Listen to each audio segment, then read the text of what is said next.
ശ്രദ്ധിക്കണം, അല്ലെ ശ്രദ്ധിക്കും. ഏതമ്മമാർക്കും വേണേൽ മറുപടി പറയാം. ബാഗ് ചെക്ക് ചെയ്യും, കുട്ടികളോട് അന്ന് നടന്ന കാര്യങ്ങൾ ചോദിച്ചറിയും. അന്ന് നടന്ന കാര്യങ്ങൾ ചോദിച്ചറിയും.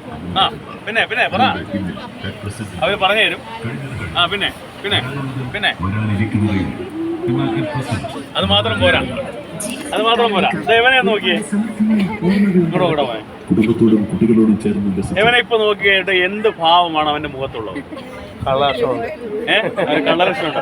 അല്ല, അവൻ എന്റെ അടുത്ത് ഇരിക്കുന്നതുകൊണ്ട് ചിലപ്പോൾ ഒരു ഭയം കാണാം, അല്ലെ ഭയക്കേണ്ട കാര്യമില്ല. ഞാൻ അവനെ ദത്തെടുത്തിരിക്കുക. അപ്പൊ അല്ലെങ്കിൽ അവന്റെ മുഖം എന്തായിരിക്കും?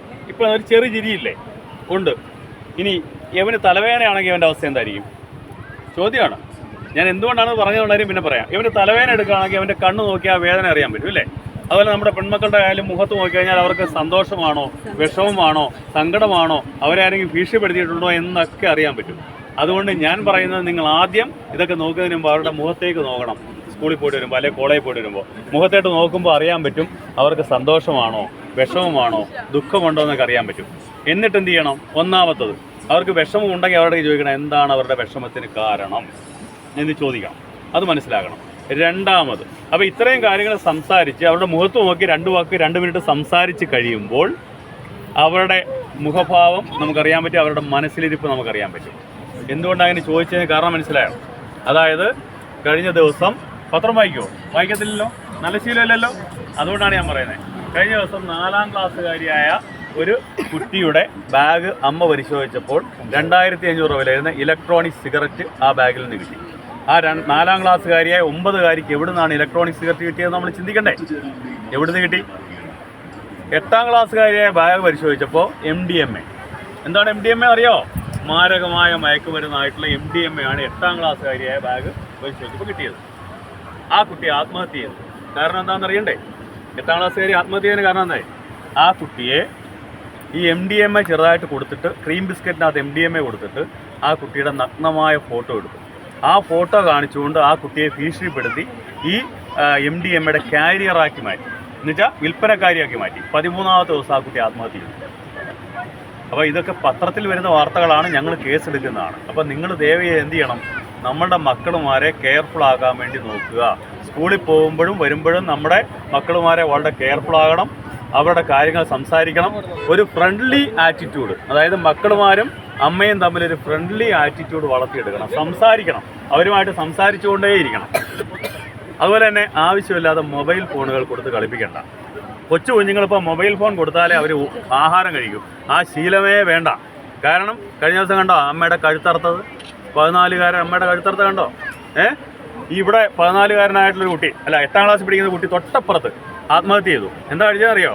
ആ അമ്മയുടെ മൊബൈൽ ഫോണിലെടുത്ത് കളിച്ചിട്ട് 1.87 ലക്ഷം രൂപയാണ് ഗെയിമിങ്ങിലൂടെ നഷ്ടപ്പെട്ടത്. 1. 2, ആ കുട്ടി കളിച്ച ഓൺലൈൻ ഗെയിമിങ്ങിലൂടെ അവനെ കഴുത്തിൽ കുരുക്കിട്ട് ആത്മഹത്യയിലേക്ക് നയിച്ച ഗെയിമിങ്. അപ്പോൾ നമ്മൾ ഈ PUBG, ഫ്രീ ഫയർ എന്നൊക്കെ പറയുന്ന സാധനങ്ങൾ കളിപ്പിക്കുമ്പോൾ നമ്മുടെ മക്കളുമാരെ നഷ്ടപ്പെടുമെന്നും നാളെ നമുക്കെതിരായിട്ട് അവർ വിരൽ ചൂണ്ടുമെന്നും കൂടെ ആലോചിക്കണം. അപ്പോൾ ഇത്രയും കാര്യങ്ങൾ ഞാൻ നിങ്ങളുടെയൊക്കെ പറഞ്ഞു തന്നത് നിങ്ങളുടെ അറിവിലേക്കാണ്. കഴിഞ്ഞ ദിവസം കണ്ട ഒരു കാര്യം കൂടെ പറയാം. കഴിഞ്ഞ ദിവസം 9ാം ക്ലാസ്സുകാരിയായ ഒരു കുട്ടി, ഇത് വീഡിയോ എടുത്തില്ലെങ്കിൽ കുഴപ്പമില്ല, ഞങ്ങളുടെ കണ്ട അനുഭവമാണ്. 9ാം ക്ലാസ്സുകാരിയായ ഒരു കുട്ടിയുടെ കട്ടിലിനടിയിൽ 3 ദിവസമായിട്ട് അവൻ്റെ കാമുകൻ ഒളിച്ചിരിക്കുകയാണ്. ആ കുട്ടിയുടെ +1 പഠിക്കുന്ന ആ കുട്ടിയുടെ ചേട്ടത്തിക്ക് അറിയാമായിരുന്ന ഒരു സംഭവം. എന്നിട്ട് പോലും അമ്മ അറിഞ്ഞില്ല, 2ാമത്തെ നിലയിൽ. അപ്പോൾ 3 ദിവസം കഴിഞ്ഞപ്പോഴാണ്. അപ്പോൾ നമ്മുടെ അമ്മമാരെന്ത് ചെയ്യണം? കുറേയൊക്കെ ഈ ട്വിറ്ററും ഫേസ്ബുക്കും വാട്സാപ്പും ഒക്കെ കളിക്കുന്നതൊക്കെ ഒഴിവാക്കും. നമ്മുടെ മക്കളുടെ സേഫ്റ്റിക്ക് വേണ്ടി, നല്ലതിന് വേണ്ടി അവരെ ഒന്ന് വാച്ച് ചെയ്യുക. മൊബൈൽ ഫോണിലുള്ള കളിയൊക്കെ ഒന്ന് ഒഴിവാക്കിക്കുക. കൊച്ചു കുഞ്ഞുങ്ങൾക്ക് കൊണ്ട് മൊബൈൽ ഫോൺ കൊടുത്ത് കളിപ്പിക്കണ്ട. ഇപ്പോൾ കണ്ടില്ലേ, കൊച്ചു മൊബൈൽ ഫോൺ ഇങ്ങനെ തോണ്ടിക്കൊണ്ടാണ് ആഹാരം കൊടുക്കുന്ന ചെറിയ കുഞ്ഞുങ്ങൾക്ക് വരെ. അത് ശീലിപ്പിക്കേണ്ട. ആ ശീലങ്ങളൊക്കെ മാറ്റുക. അത് തെറ്റായ ശീലങ്ങളാണ്. അത് നാളെ നമ്മുടെ മക്കൾക്കും നമ്മുടെ കുടുംബത്തിലൊക്കെ ദോഷം വരുമെന്നുള്ള കാര്യം ഒന്ന് മനസ്സിലാക്കുന്നത് നല്ലതായിരിക്കും. അപ്പോൾ നിങ്ങളുടെ ഉല്ലാസത്തിന് ഞാൻ കൂടുതൽ തടസ്സം നിൽക്കുന്നില്ല. നിങ്ങൾ ഉല്ലാസിക്കുക. നമ്മുടെ മക്കളുമാരുടെ കാര്യം നോക്കണം. 2 കാര്യങ്ങളാണ്. ഇത് ഡ്രൈവിൻ ബീച്ചാണ്. കഴിഞ്ഞ ദിവസം ഇവിടെ ഒരു ആക്സിഡൻറ്റ് നടന്നു. 4 വയസ്സുള്ളൊരു കൊച്ചിന് ആക്സിഡൻറ്റ് പറ്റി. കാരണം കരയിലേക്ക് പോകുമ്പോൾ അവർക്കറിയില്ല. അവർ ഡ്രൈവിൻ ബീച്ച് എന്ന് പറയുമ്പോൾ അവർ വിചാരിക്കാണ്ട് ഭയങ്കര സ്പീഡിൽ പോകേണ്ട ബീച്ചാണ്. അല്ല, ഇവിടെ സഞ്ചാരികളും വരും, പെതുക്കെയാണ് ആൾക്കാർ പോകേണ്ടത്, ഡ്രൈവിംഗ് നടത്തേണ്ടത്.